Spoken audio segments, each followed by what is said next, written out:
Une visite officielle depuis hier.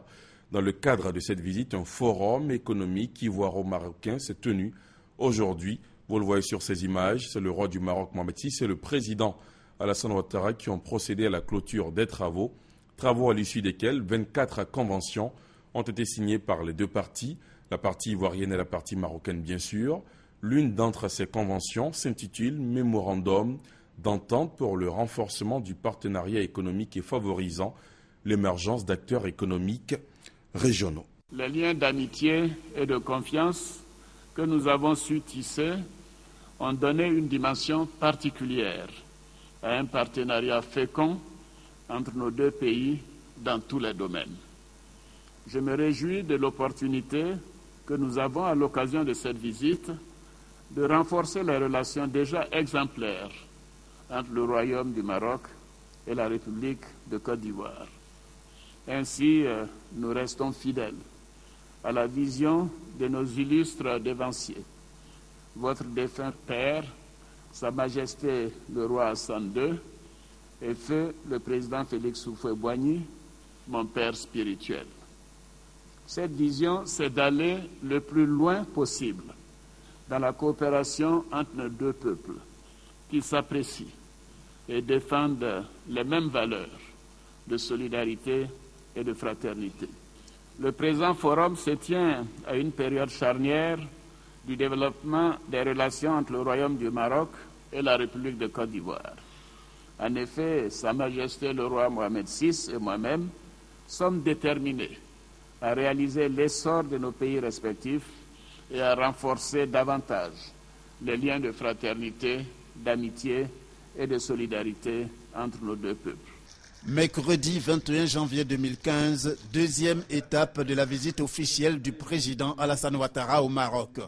Le président de la République a consacré la matinée à des échanges avec des personnalités marocaines.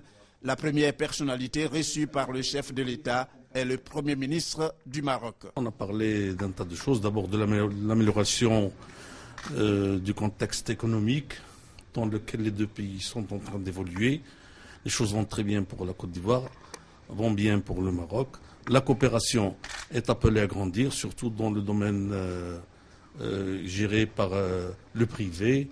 Et sur le plan politique, tout marche très bien. Après le Premier ministre, c'est le président de la Chambre des représentants qui a échangé avec le président de la République. Il a été essentiellement question des relations entre les parlements des deux pays. On a discuté des relations parlementaires entre le Maroc et la Côte d'Ivoire. Bien sûr, nous avons passé en revue l'expérience démocratique marocaine et l'expérience démocratique ivoirienne.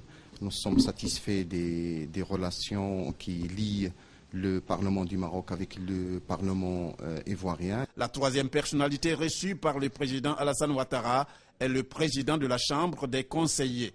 À l'instar du président de la Chambre des représentants, il s'est entretenu avec le chef de l'État sur les relations parlementaires des deux pays. Des relations sud-sud entre le Maroc et ses racines africaines pour affronter d'un commun accord les défis, les nouvelles générations de défis de demain, notamment les défis sécuritaires, les défis de l'emploi, les défis culturels, et comment ensemble le Parlement marocain et le Parlement ivoirien peuvent travailler ensemble, aussi bien dans les forats internationaux que de façon bilatérale, pour apporter leur contribution à cette nouvelle dynamique insufflée par Sa Majesté le roi Mohamed VI, que Dieu l'assiste, et son Excellence le président Alassane Ouattara.